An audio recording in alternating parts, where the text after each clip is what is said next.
Hey, everybody. This is Jill Troderman. I'm your host today of Feeding the Family. I've got a great guest in the studio. Her name is Dr. Katherine Reid. Welcome, Katherine. Thank you. Again, right? Yeah, this is her second rodeo here at the show.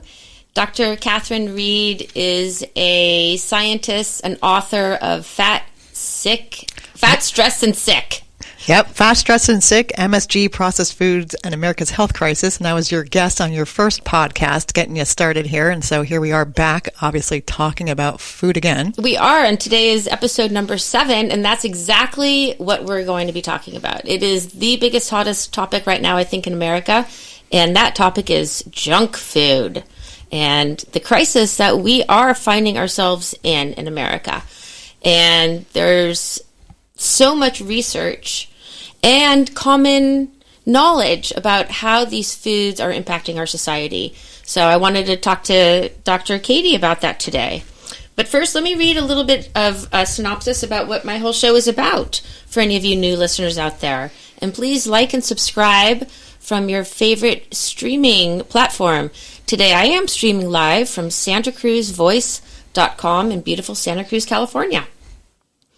So Feeding the Family is all about how to teach your kids how to eat well and be healthy. As we explore current trends in healthy eating, holistic nutrition, herbal and integrative medicine, homesteading, organic, regenerative farming, and gardening, we'll be talking about family life, human consciousness, and raising healthy, happy, well-adjusted families.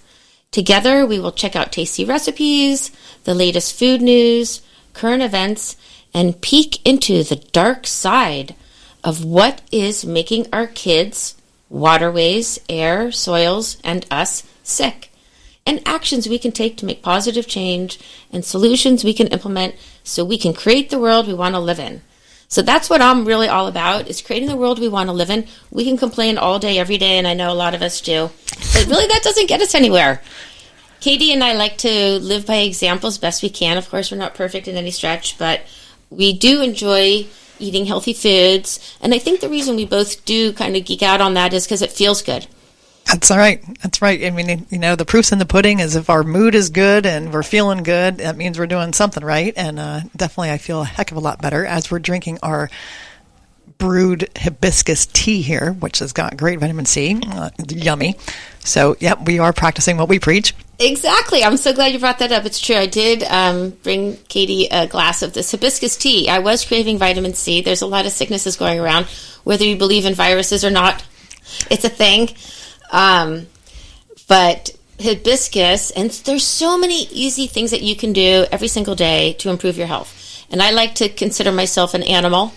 And well, you are one. Thank you. What?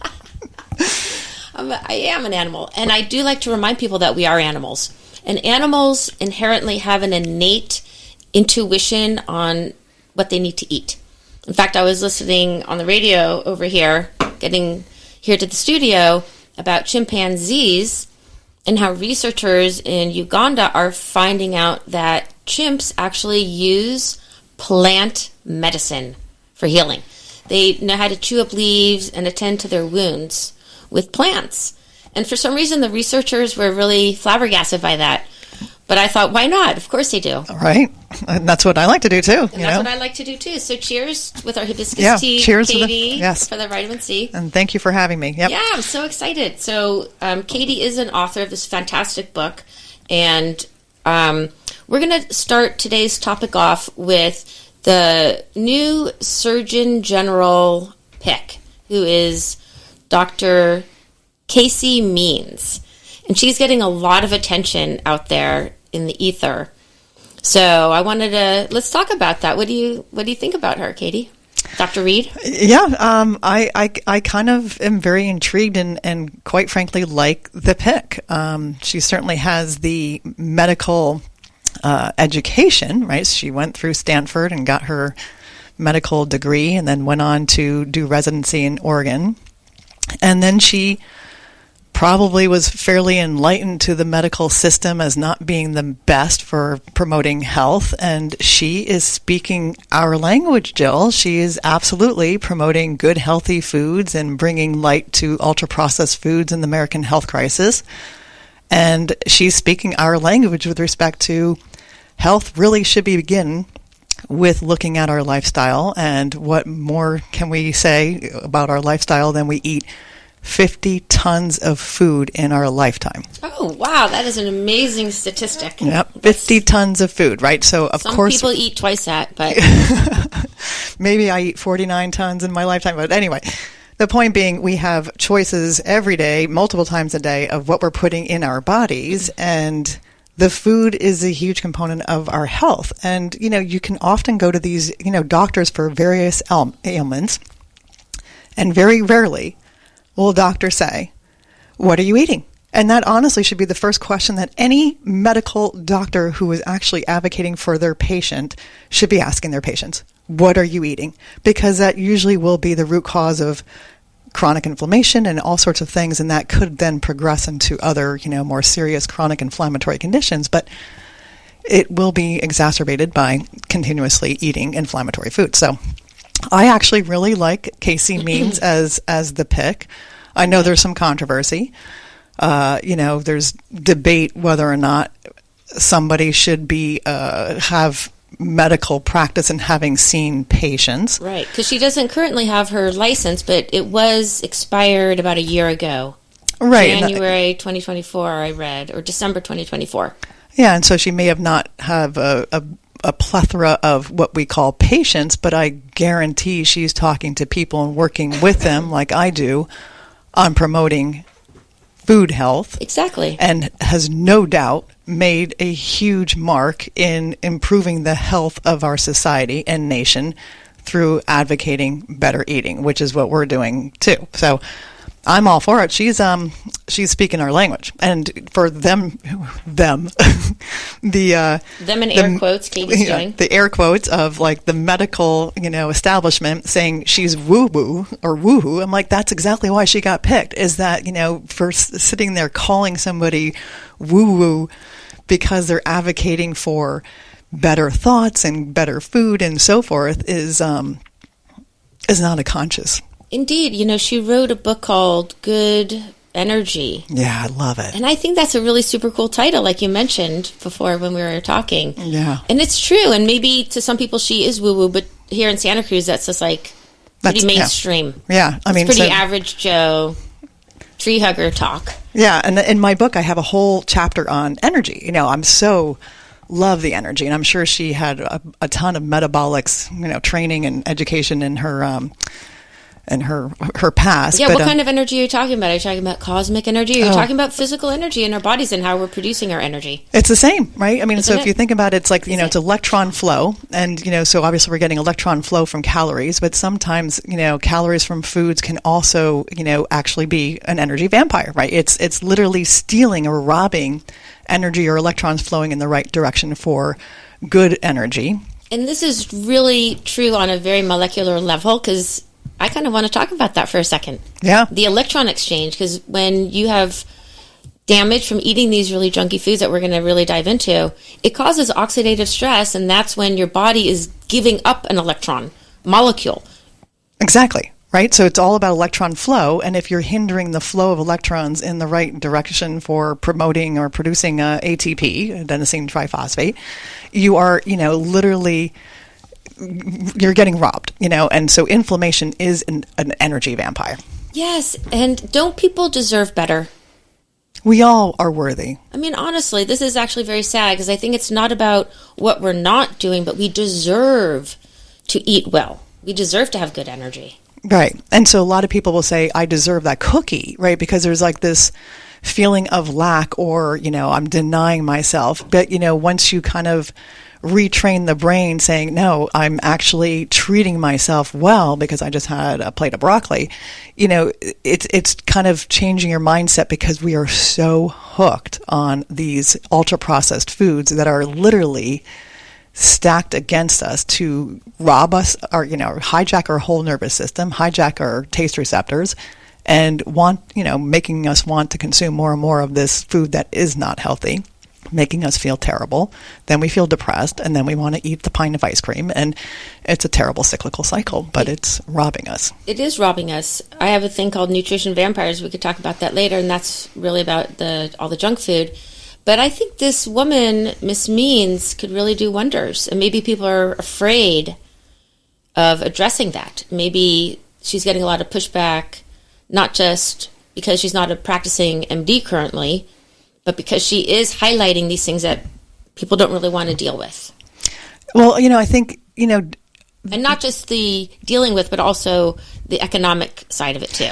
Well, and I do. I think, if we look at the medical establishment, it is a huge part of our GDP.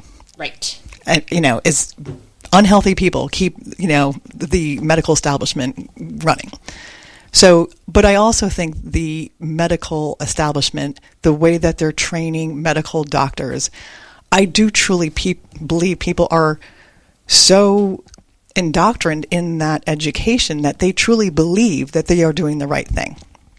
But there's people that go through the system and kind of feel like, oh, wow, this isn't really healthy, or I'm continuously prescribing these drugs that I kind of feel like these patients aren't tolerating very well, and maybe even getting sicker, and then they are prescribing another drug for that symptom and such. And so I think some people are kind of recognizing that, is this really the best for the population?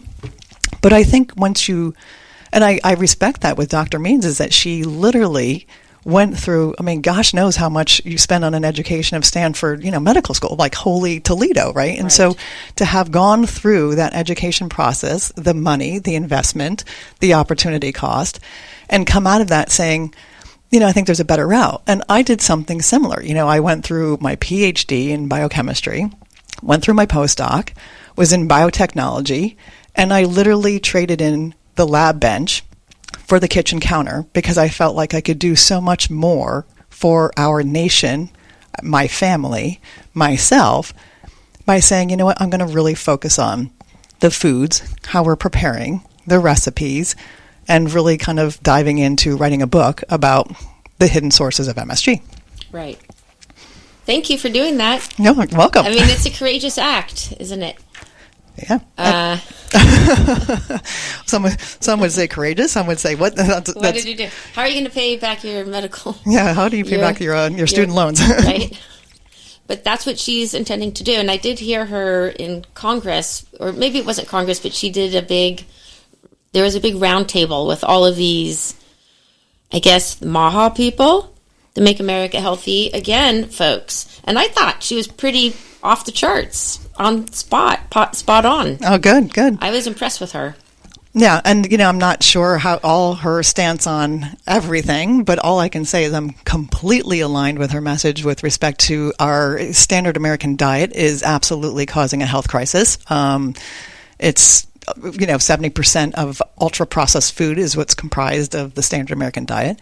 Right, and that's 100% what the teens are eating and the children are eating. And most adults. And we're addicted to it. And I think even 90% is what's purchased in stores, is packaged foods. So that's not including, I guess, going to junk food restaurants and things like that. But it is an epidemic we're facing right now. Absolutely. We are definitely facing a epidemic, so what, 60-70% of our nation is considered overweight or obese. I think it's 75, and upwards in the 93 percentile is metabolic disorders. Which again, is the whole pre-diabetes, and that's energy, right? That's energy. Yeah, and so I talk about energy imbalance and so metabolic syndrome, diabetes, obesity, these are all classic examples, common examples of energy imbalance. So I love the title of Good Energy because it's not just about what calories you're consuming, you have to, or how many calories rather. It's really where are you getting these calories and is it promoting the electrons in the right direction? Right. And these foods, what we're talking about are what we're calling junk foods. These are mostly non-nutritive food-like substances. So if you really analyze, I know Fruit Loops has gotten a lot of press recently because they're going to take away the artificial colors, which I think is brilliant. great. I mean, Fruit Loops probably doesn't think so. Just to note, that was not my phone. That was Jill's phone. Before the show, I tell everyone, turn off your phones. I forgot to read that on my own checklist. But yeah, absolutely. Fruit Loops, I'm sure, is not happy about taking away their color of their little O's. And the people don't want the colors taken out either, which is so crazy to me. Like, they don't get the correlation between toxic brain and a healthy diet. But not only are the colors in the Fruit Loops bad, but everything else is bad. Oh, yeah. So, and there's no food in there. There's no food in there. So the whole entire aisle of cereal for parents, I would just completely avoid. Oh, yeah. Like, why even spend your money on that stuff? Yeah, and there's not a single commercial cereal that I would advocate, because it's like the ultra processing of the grain is in every single cereal box. Right. And so, we know is GMO. We know that's glyphosate contaminated. Ultra processed through gosh knows what, stainless steel, nickel contaminated machines, so it's manufactured in a lab. And so ideally we're eating foods that are not going through a lab. Right. And most people are eating these things and they're not basically getting the nutrients that people need, all the vitamins, the minerals, antioxidants, everything, good proteins, healthy fats.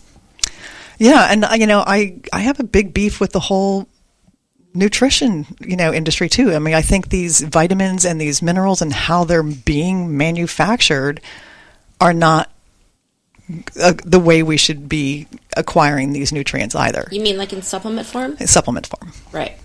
And so, I think, if you look at like how a lot of the vitamin Bs are manufactured, they're growing up cells in a big, huge vat, feeding them ultra-processed foods, these cells, to keep them alive so that they can, extract these vitamins out of these cells. And I'm like, so pretty much we're taking cells that are fed ultra-processed foods and then sticking this vitamin B12 in our body. And it's like, let's try to get that stuff as naturally as possible. I mean, there's definitely exceptions. There's definitely people who don't absorb nutrients as well, or are not acquiring it because they can't eat certain foods. So there's definitely a certain exclusions, but for the most part, we should be definitely acquiring our nutrients through nutrient-rich foods. I do agree. What are those chimpanzees in Uganda eating? I don't think they're depending on artificial supplements and commercial cereals. And they seem pretty darn healthy. I know. So we need to get back to our animal roots. When I teach the kids, I tell them, be like a squirrel. Yeah. Because squirrels aren't scratching their heads wondering what to eat. They know. They're very in tune. So hopefully this woman, if she does become our new Surgeon General, hopefully she will impart some of these good health advocacies. Yeah, and I think the other thing that she was getting slammed for being woo-woo, if you think about, again, the energy, good energy, and I have not read her book. I haven't confess. Read her book either. I have no idea. But I do remember when I was going to publish my book, the Fat, Stress, and Sick, MSG, Processed Foods, and America's Health Crisis, I was looking for potential reviewers. And I remember coming across her title of her book and thought, oh, I like that title because I do think it's all about energy. And one of the things that I think is really robbing energy, and this is a little woo-woo, or people would consider it woo-woo. I'm not going to say it's woo-woo because I think it's absolutely, is our negative thoughts, right? And the more that you're consuming crappy food and you're not feeling good and you're depressed and you're anxious and you're fearful and blah, blah, blah, your brain is just hijacking your entire body into thinking like, okay, it's a negative thought cycle. And that is an energy drain. That's a depressant for sure. Yeah. And so if you could think about, do you feel better, balanced energy, more centered when you're having good, pleasant thoughts and you're out in the sunshine and you're exercising and all that good stuff? Or when you're thinking like, okay, I don't have enough money to pay the bills and I really don't want to get up tomorrow morning and my kid just called me a nasty name. If you're spinning on those negative thoughts, it's a lot of energy. And, I talk about the glutamate kind of industry in our foods, but a lot of the negative stress thoughts can actually secrete glutamate, which is a survival response, but it's an energy drain to be metabolizing all that glutamate surge because it's really evolutionarily conserved to be running from the cheetah. Indeed. Yes, I love that so much. So that's when, we're having a cortisol, so we're having a bad thought. it creates a stress response. So we're having increased heart rate, increased cortisol, and then a glutamate response. So this is really cool that I don't think maybe people understand. Excuse me.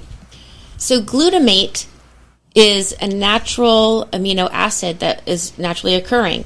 But in the food processing industry, they found that glutamate is a salty umami flavor.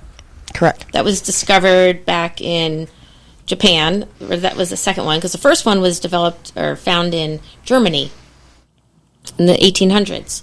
They discovered glutamic acid and the salty taste. But it wasn't until the Japanese guy really figured out when he was making his miso soup that it was this umami flavor. But of course, we couldn't just enjoy it like that. They had to isolate it and patent it.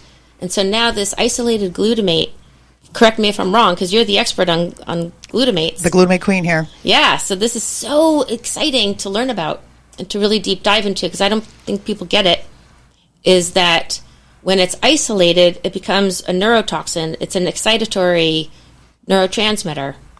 Yeah, and it's all about load, right? So, if the glutamic acid, which, like you said, is an amino acid naturally occurring, if it's, part of a whole food protein, like in almonds, for example, and you're consuming that with other, high fiber, nutrient rich foods, you're not getting a glutamate surge, neurotoxic kind of, impact. It's when it's in ultra processed food, there's not the nutrients to kind of counter or, to balance out, and it's the processing of the foods is creating or causing a bunch of hidden sources of MSG. So it's all about load.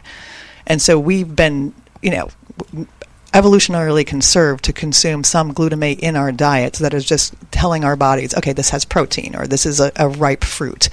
It's really the ultra processing that's creating 10, 20x more than we have been designed to handle, and it's creating a survival stress response, fight, flight, fear, fawn response. And if you look at our family, our community, the people at the grocery store, I think we can all sit there and say, whoa, that person's pretty stressed out, or that person's not handling that well, or that person seems very anxious in terms of just what they're communicating, how they're communicating it, and what's happening in their life. We're like, a lot of us are absolutely just resonating on the fight, flight, fear, fawn response. Right. So so let's break this down a little bit. Let's break the glutamate down into the molecular. So when it's isolated and they add it to a food for an umami flavoring, as opposed to it naturally occurring in milk or meat or beans or apple, I think it's in. I don't know. Tomato, not mushrooms. Apple. Right. There's a whole variety of foods that MSG naturally occurs in, like we just mentioned. But the food manufacturers isolate it out and they add it to food. So I think I had a hand up from you and it had like 50 different names for MSG. Right. So could you rattle off some of these things? So when people are looking at the back of their packages, even if you're at Whole Foods or some natural food store, these glutamates, while quote-unquote are natural, are still highly toxic in excess. So what are those added glutamates? Can you share what some of those names are? Yeah, and what I'm really trying to raise awareness is it's the processing of these foods that are protein-rich. So if you take a naturally occurring protein-rich food, and let's say almonds, just for the sake of just argument here. So here we have a whole food, almonds. It's a protein-rich food. But if you obliterated that and, subjected it to a bunch of acid and, extreme heat and high pressure and fermented the sucker, you're going to degrade that protein, break it up into its subunits of amino acids, and there's going to be a certain amount of glutamic acid in that protein, and that's where you're getting these free glutamate surges is from the processing of foods. Would that be like if you're cooking black beans, for instance, like natural, like you soak your beans, you cook them in your Instapot, is that also going to release excess free glutamate, or is it in like a manufacturing plant type of situation? Yeah, I wanted to learn the difference. Yeah, the extremity. That's right. What's considered extreme and what will degrade a protein. And a protein's a pretty, I'm a protein chemist by, education. So proteins are pretty darn stable. I mean, it takes a lot to break that peptide bond that holds these amino acids together in a protein. So it does take commercial processing. We're talking like, extreme conditions of, like the acid and the acid and pressure and heat and, fermentation, so you're subjecting it to a bunch of different forces.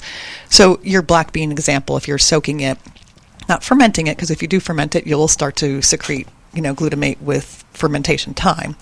But if you just soak it overnight, rinse, put it in your Instant Pot, that pressure is not enough to break the peptide bond. Okay, so normal cooking is not going to release like excessive amounts of glutamate. Correct. And so, so there are, fermentation processes that people will do at their kitchen counter and such like that, where you will start to secrete glutamate with fermenting a protein-rich food. Okay, like soy, tempeh, that kind of stuff. Exactly. And some people are more sensitive to these glutamates than others. Right. The more inflamed you are, the more sensitive. The neurodivergent brain, which we have a number of different disorders that we might put in that classification. I'm just going to say one that I'm very familiar with is autism. That brain is neurologically more wired to the fight, flight, fear, fawn response, and then will become much more sensitive to the environmental exposure to glutamate. So, it's really kind of eating, whole foods. You can cook them, with, processes that are kind of not fermenting, a bunch of, cheese, for example. I mean, so fermenting milk excessively to make cheese will produce glutamate the more you are, fermenting it. Right, and yogurt and stuff like that. And so we have to take a quick commercial break, but I'd like to talk about the toxic impact of the glutamate and also a lot of other things. Excellent. We want to talk about really how to grow your own food in this conversation today. So we're going to talk about what to plant in the garden a little bit later. So hold on, folks. We'll be right back. The Hook is California's first ever cannabis outlet. 100% locally owned and operated, we're here to be your friendly neighborhood hookup. We believe that everyone should have access to fairly priced cannabis, so we work hard to get it to you for 30 to 50% less than the other guys. If you're 21 or older with a valid ID, visit us in Capitola or in Watsonville today. We're here to be your friendly neighborhood hookup. Check out our website, hookoutlet.com, for deals and stay groovy. Attention content producers. You can have access to a complete digital media production facility at Satellite Co-working and Digital Media Studio on Soquel Avenue. Easily rent video and audio equipment, a studio with green screen, editing suite, and audio booth, all at can't say no rates. Schedule a tour to see for yourself at satellitecoworking.com. Mention Santa Cruz Voice for 20% off your first reservation. When you need help managing your estate, call on the Angel. Hello, I am attorney Angel Hess, and I am ready to help. Whether you need a will or a trust, a guardianship or a conservatorship, or if you are managing the financial affairs of a loved one, I will help you with over 7 years' experience working in estate planning and probate fields.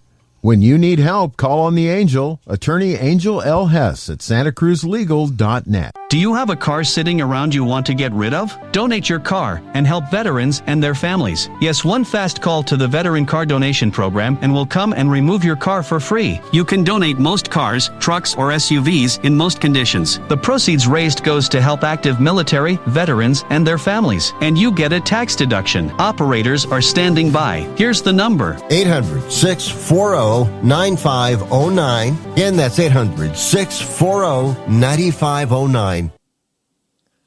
Hey folks, we are back. I'm Jill Troderman, your host of Feeding the Family. And I have with me today Dr. Katherine Reid, author of Fat, Sick, and... Fat, Stressed, and Sick. Fat, Stressed, and Sick. Fat, Stressed, and Sick. MSG, Processed Foods, and America's Health Crisis. Yeah. Oh my gosh. I know, and I did. I got a lot of grief about the fat, in the title. But it really was because of the epidemic of obesity, and it's rather than putting the kind of clinical word obesity in there, it seemed like it just kind of flowed with fat, stressed, and sick. It does, but people are getting prickly about that. A little bit of, like, wow, why such a, kind of a slam title like that? But it is about kind of, we need to wake up, we're almost kind of coming into a society of, accepting that, the plus sizes, and, accommodating that. And I'm like, it's an oxymoron to say that, fat is healthy. There really is difficult to say that the energy imbalance that results in obesity is in any shape or form healthy. Right, and the doctors are trying to say it, or even in the media, because we, of course, love our people. This is not about fat shaming at all. Not at all. We love. Yeah, we love. We are loving human beings, all of us, but that is a reality. And so how can we be sensitive to the health condition while not ignoring it? Exactly. So it's acknowledging that there is an energy imbalance and that is not healthy. And at the same time saying, we're at where we're at and we're going to accept where we're at, but not saying that that's a state of health. Well, they're normalizing it. So and it is normal. It is. Yeah, it's true. Most people are overweight. Right. So it is 5%. Right. So they outnumber. They are the majority, and it is then by definition considered normal. But normal doesn't mean healthy. Indeed. And they also want to try change the BMI for kids. Oh, that's so sad. Yeah. Because kids are getting bigger. Yeah. And one thing I was reading that they were trying to make it like, the kids that are building muscles, those weight builder guys compared to the other people. But no, I think in a growing child, you can definitely tell the difference between a kid who's naturally going to be a higher BMI because he's a football player and he's pumping weights after school every day compared to a kid, bless your heart, child, who's not pumping weights and sitting around doing video games for 8 hours. And, so I think it's the food, right? It's the food, and it's the sedentary lifestyle.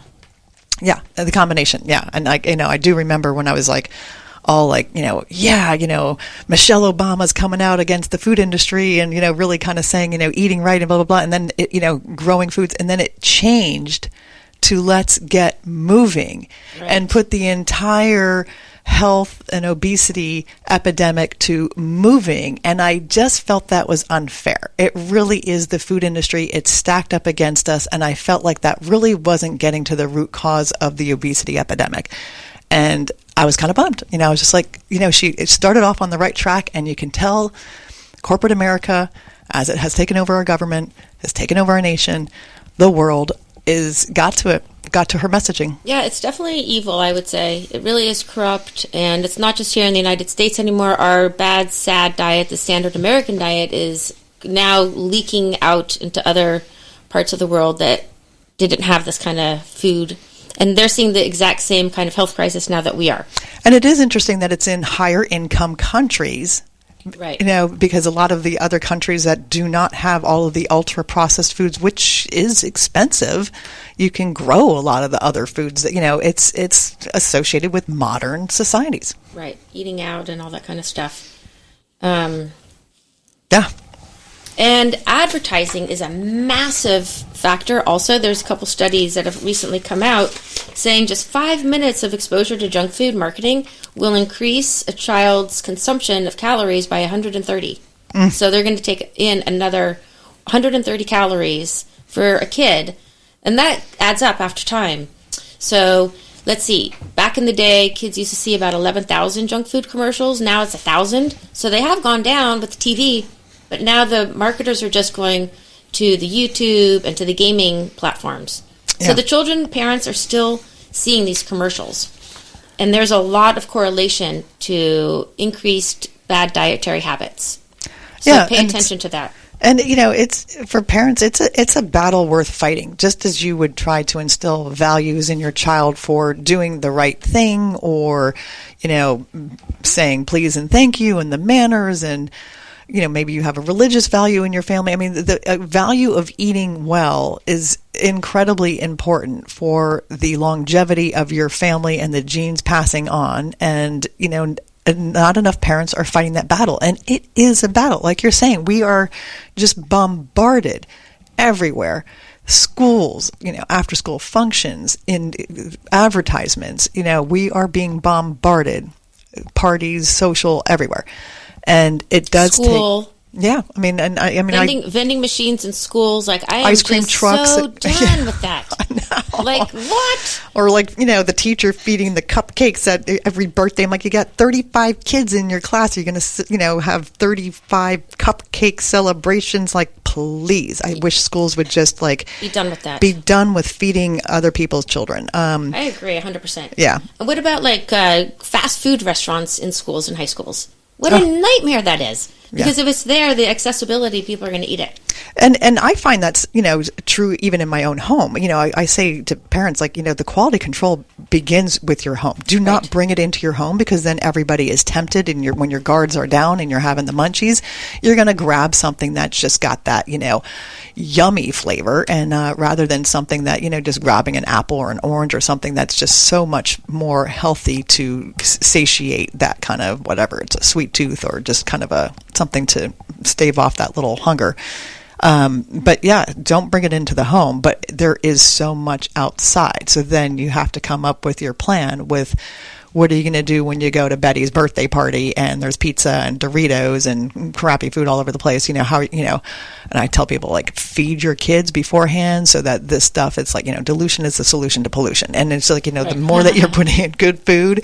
And then, honestly, with those that are really dealing with chronic inflammatory conditions, you just can't have your kids eating that stuff. You will be facing massive health issues. I agree. So education to me is number one, and I used to sort of traumatize my kids when they were little. Me too.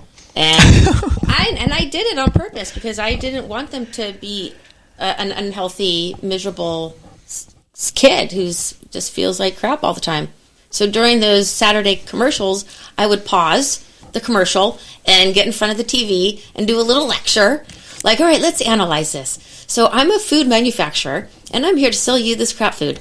And I would tell the kids, and they finally got it. They really understood.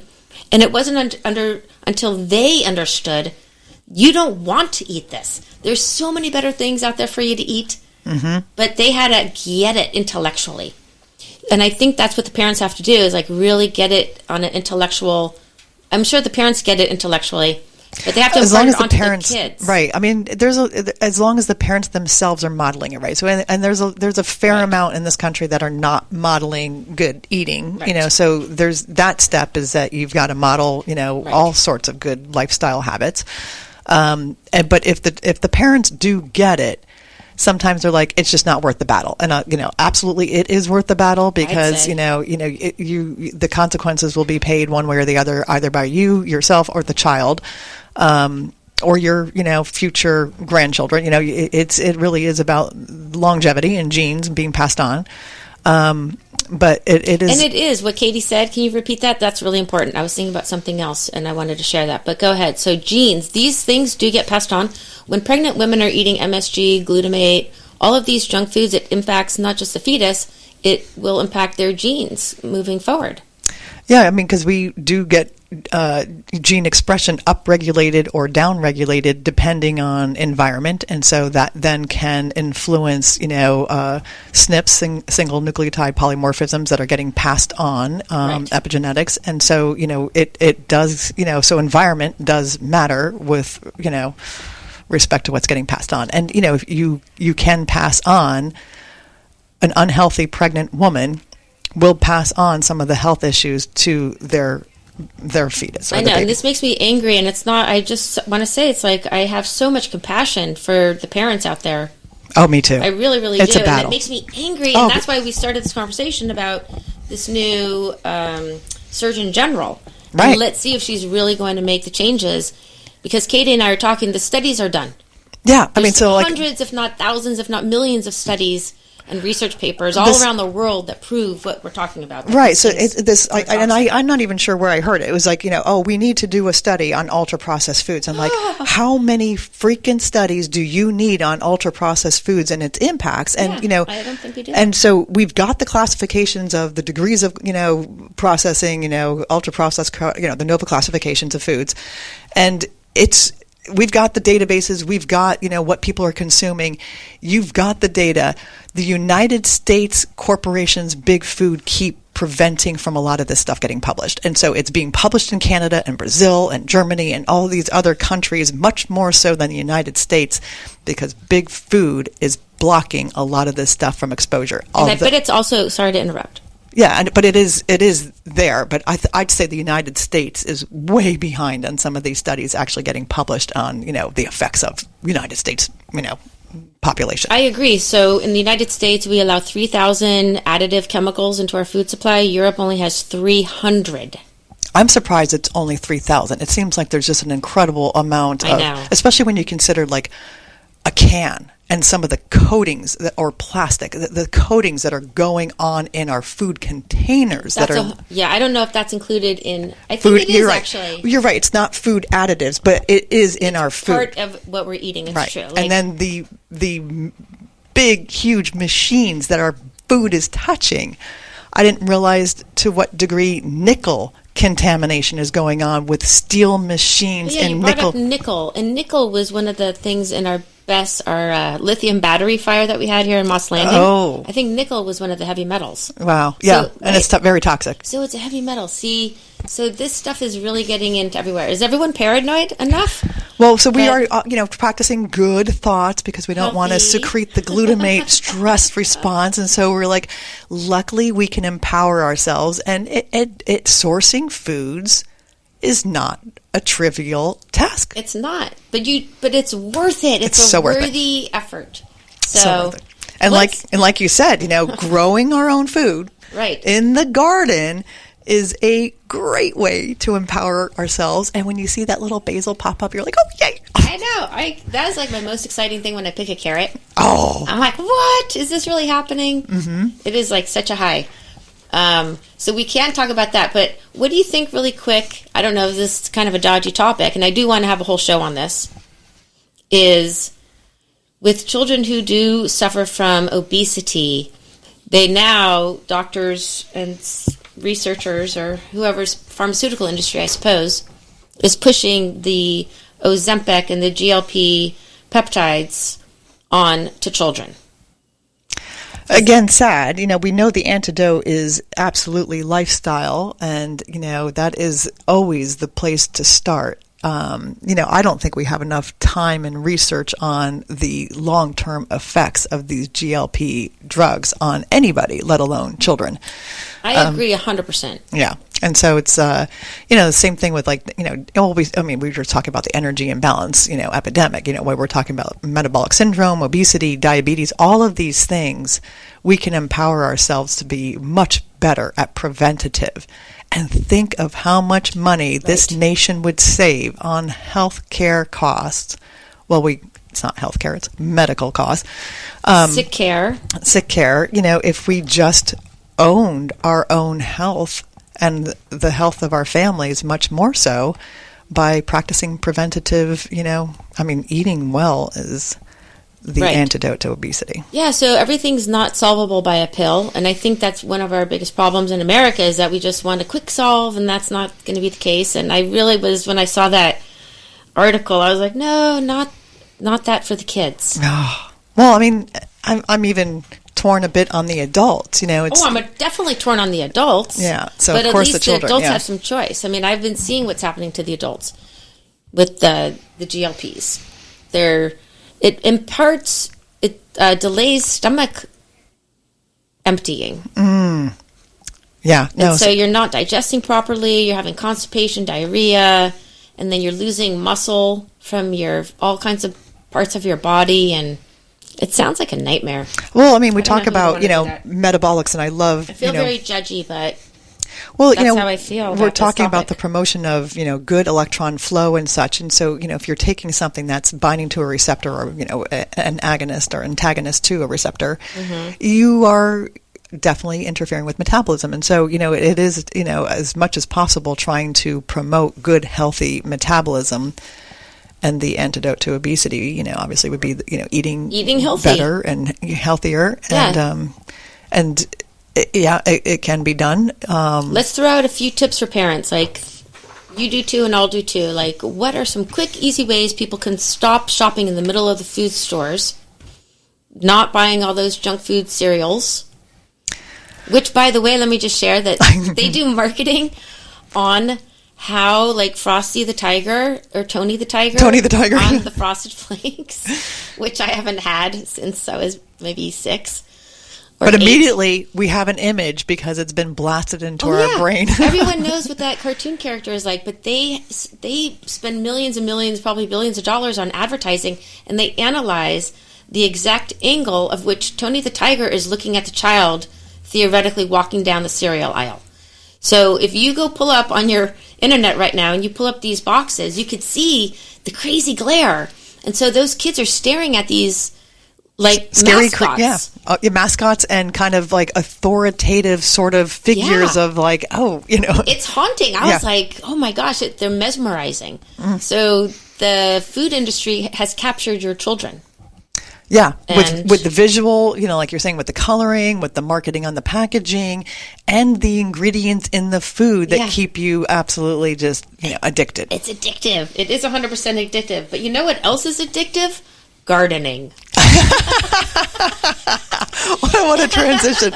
Yeah, boy, do I love that, manure putting into the soil. Don't eat the manure. Yeah. Wear gloves. Wear gloves. That's not the tasty part of the garden. No. But seriously, I think I want to go back to be like a homesteader. I call myself a wannabe homesteader. Yeah, I'm definitely in the wannabe category too. I have not achieved that, and I'm always just so... not jealous because that's a negative word, but just appreciative of those that have actually, manifested and achieved the homestead, and they're growing their own food to the point where they can avoid the middle aisles in the grocery store. Yeah. Love it. Yeah. I mean, I get a carrot once. I'm not picking 20 at a time, but that is my goal. But maybe once a day I'll pick a carrot. And a couple strawberries and some asparagus. And you've got a lot better of land and sun than I do. I'm like in a greenhouse in the redwoods here, so I'm definitely fighting some environmental limitations with the gardening element. But I have not given up. You can grow salad. Oh, I do the leafy greens a lot. Leafy greens, yeah, the kale, the chard, the basil, all those things. Parsley, cilantro. I mean, I can do the leafy greens easily. And you know what I discovered? I went on this tour of foraging through the Santa Cruz Mountains and discovered all these edible plants and all these herbal benefits, and 75% of them are on my property. I love so that. I kind of have my own farm and didn't even know it. See? Like lemon balm and miner's lettuce. Yeah, miner's lettuce. I mean, so I have all these edible things. Cleavers. Cleavers. Oh my goodness. Right? Love it. And so I'm sticking that Nettles, stuff in. I bet, or in your garden. Yeah. Because you have shady conditions. Yeah. And so it's going in my smoothie. I love that. Mm-hmm. And so, no longer do I have to sit there and, really rely on that kale. Although kale's good. There's abundance in the backyard. Yes. And that's how our planet used to be. So let's get back to that, because we're creating the world we want to live in. Yes. So it's May. So what's here to plant in the garden? I have a little garden calendar I've put together, and I refer myself to it. So we're going into the hot season, so we're going to be planting our summer crops. So those are heat-loving things. So things that you want to start in flats. So get a little container, put some soil, and get some seeds.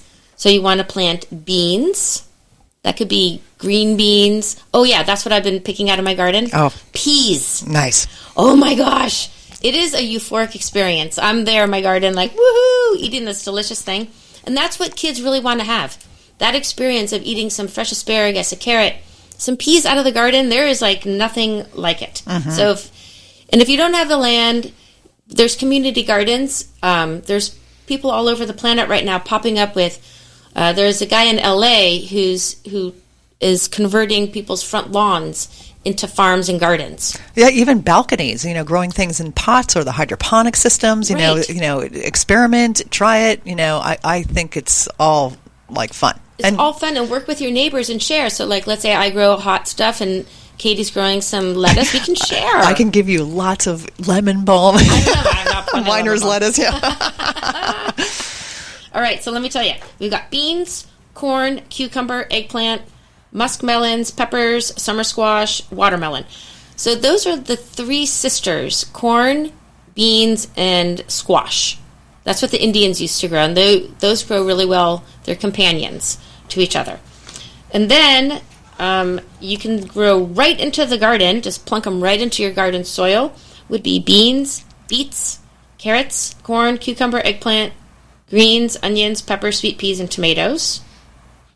And planting is pretty much the same thing.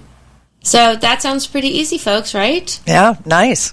I know. I just, again, my goal is to, be able to actually not just have like one meal a week, but actually be able to sustain. And now that I got these other plants growing that I didn't even know, I can start to augment my greenhouse supply too. But I love that. And grow things that you like to eat and that are easy to grow and not too time consuming. So corn takes up a lot of room, and you need a lot of corn to pollinate with each other.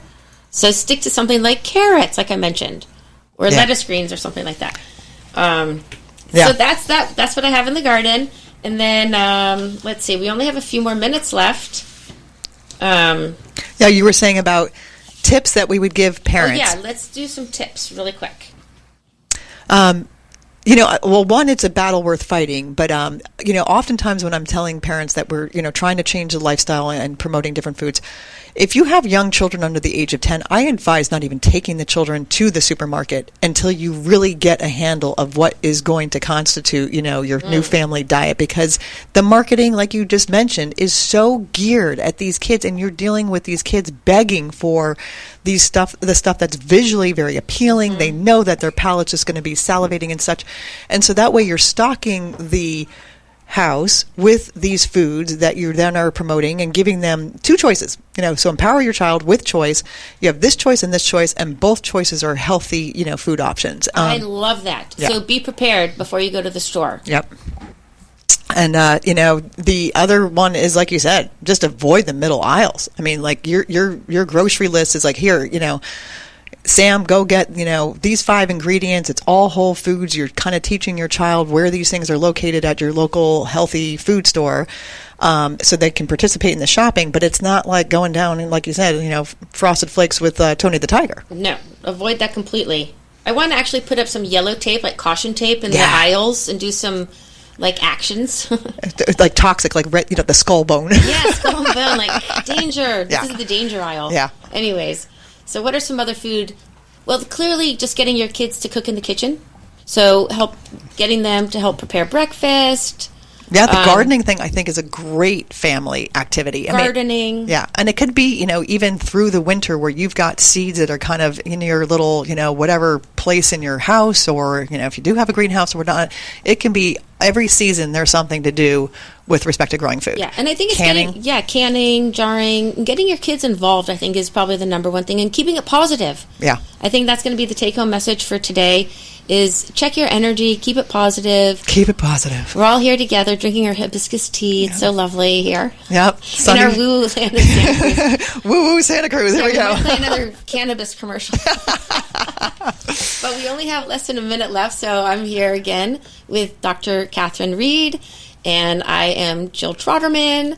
And so thank you for being here, Katie. Oh, thank you for having me. It was a pleasure. It was so much fun. And one more thing I just wanted to share. I do have a couple classes coming up, so please do check my website, SantaCruzHolisticNutrition.com. And I do have a webinar I'll be doing on Monday if anybody's interested.